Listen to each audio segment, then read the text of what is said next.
मैं हूं आपके साथ हर्षिता तोमर। आइए नजर डालते हैं आज के मुख्य समाचारों की ओर। दिल्ली के रोहिणी जिला प्रशांत विहार स्थित नॉर्थ एक्स मॉल में बने रेस्टोरेंट बार के बाहर एक युवती की गिरने से संदिग्ध हालत में मौत हो गई है। परिजनों का आरोप है कि युवती से छेड़छाड़ व जबरदस्ती करने की कोशिश कर मृतक और उसकी बहन से सभी आरोपियों ने की मारपीट और दबाव बनाने के चलते युवती ने अपनी जान देकर बचाई आबरू। बार संचालक समेत सभी आरोपी फरार। थाने से थोड़ी ही दूरी पर पुलिस की नाक के नीचे बने अवैध बार में देर रात तक चल रही प्राइवेट पार्टी में हुई ये सनसनीखेज वारदात। पुलिस मामले की तफ्तीश में जुट गई है। जानकारी के मुताबिक 21 वर्षीय मृतक युवती मूल रूप से नेपाल की रहने वाली थी और बुद्ध विहार इलाके में अपनी बड़ी बहन व मां के साथ किराए से मकान लेकर रहती थी। इस मामले की चश्मदीद, जो कि मृतका की बड़ी बहन भी है, उसने बताया कि वो और उसकी बहन रेस्टोरेंट और पार्टियों में डांसर का काम करती थी।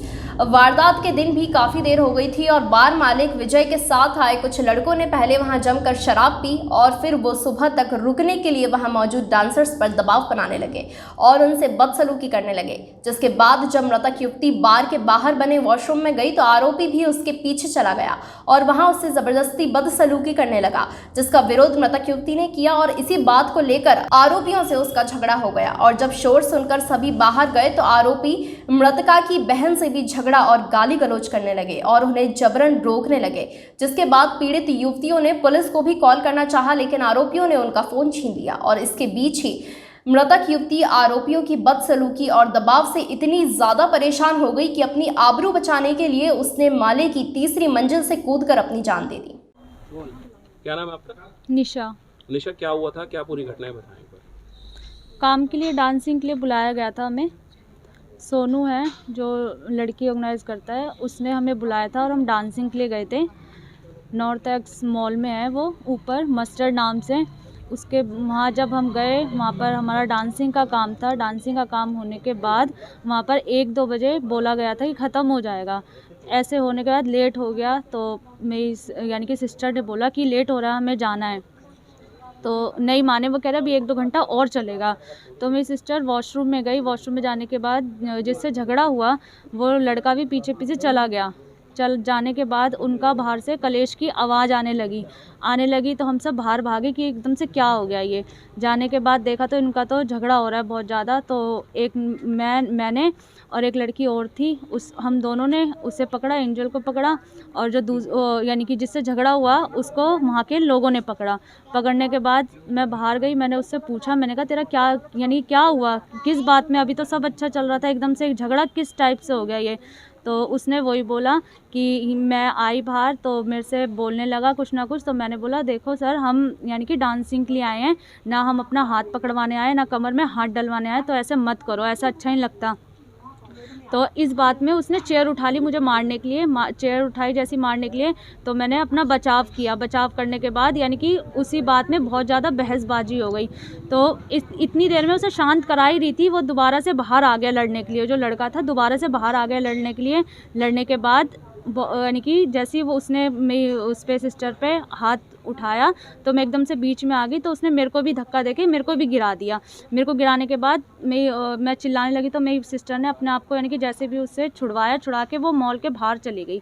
बाहर जाने के बाद बहुत ज़्यादा कलेश हो गया। वो वहाँ से बहुत ज़्यादा गाली गलौज करने लगा। मेरी सिस्टर चिल्लाने लगी, रोने लगी, इस जगह 100 नंबर पर फ़ोन कर। तो मैंने जैसे ही फ़ोन निकाला तो मेरे हाथ से फ़ोन यानी कि छीनने की कोशिश करी तो फ़ोन ज़मीन पर गिर गया। तो मैंने अपना फ़ोन छुपा लिया जेब में। छुपाने के बाद बिल्कुल यानी कि 100 नंबर पे फ़ोन नहीं करने दिया। उसके बाद मेरी सिस्टर के ऊपर बहुत ज़्यादा उन्होंने वो डाला, दबाव डाला, बहुत ज़्यादा उकसाने लगे। इसी कारण आके उसने यानी कि ना तो ये वहाँ से निकलने देंगे और ना ये मानेंगे कहीं हमें मार वार ना दे, इसलिए मेरी बहन ने वहाँ से छलांग लगा ली। तो अब पुलिस की कार्रवाई की अगर बात करें, कितना संतुष्ट हैं आप पुलिस की कार्रवाई से? क्या कहना है पुलिस का? तसल्ली दी है, बोला है, आज सुबह भी गए थे, बोला है कि और चल रही है कार्रवाई, तुम्हारी बहन को इंसाफ ज़रूर मिलेगा। और ये भी बोला है। आनन फानन में खून से लथपथ युवती को रोहिणी के ही बाबा साहब अम्बेडकर अस्पताल में भर्ती कराया गया, जहां डॉक्टर्स ने उसे मृत घोषित कर दिया था। वहीं नॉर्थ एक्स मॉल में ड्यूटी पर तैनात गार्ड ने पुलिस को इस वारदात की जानकारी दी और जब मौके पर पुलिस पहुंची तो मॉल के अंदर फर्श पर खून पड़ा हुआ था और बार के संचालक विजय समेत सभी आरोपी तब तक मौके से फरार हो चुके थे। वहीं मॉल के गार्ड ने बताया कि ये हर रोज देर रात तक चलता था, लेकिन घटना के समय वो खुद मौके पर मौजूद नहीं था। वहीं सूत्रों की माने तो पुलिस ने मॉल व बार में लगे सीसीटीवी कैमरों की फुटेज को भी कब्जे में ले लिया है। क्या नाम है आपका? प्रताप सिंह। प्रताप, आप यहाँ पर गार्ड की नौकरी करते हैं। हाँ जी। क्या इंसिडेंट था, क्या घटना थी, बताएं एक बार, क्या हुआ था? ये सर हमारा तो सुबह 8 बजे से शाम 8 बजे तक ड्यूटी होती है, उसके बाद फिर हमें कोई पता नहीं है। नहीं, क्या पता लगा आज आपको ड्यूटी पर आप आए हैं? ड्यूटी पर तो सर हमें यही पता लगा कि तीसरे में 3rd फ्लोर से बैठक से लड़की कूद के हत्या हो गई, इसकी कूद गई। अच्छा, क्या था ऊपर? क्या कोई बार है? क्या है, हाँ, क्या होता है? मास्टर बार है। बार है। हाँ, तो वो लगातार ऐसी रात भर चलता है? और रात में सर वो चलता है उनका जो भी है। हर रोज चलता है? सही। हाँ। अच्छा, ये लड़की जो है वहाँ पे काम करती थी या आई हुई थी? अब ये सर ये बारे में नहीं तो पता। जानकारी मिली हो, कुछ पता चला हो? नहीं, उस चीज़ के इन्फॉर्म नहीं पता चला। नहीं जी। ठीक है, कौन सा मॉल है ये? North x mall. कहाँ पे है? कितने बजे की घटना है ये? सर ये कंफर्म पक्का नहीं कर सकते ना हम चीज़ से। ठीक है। हाँ। ठीक।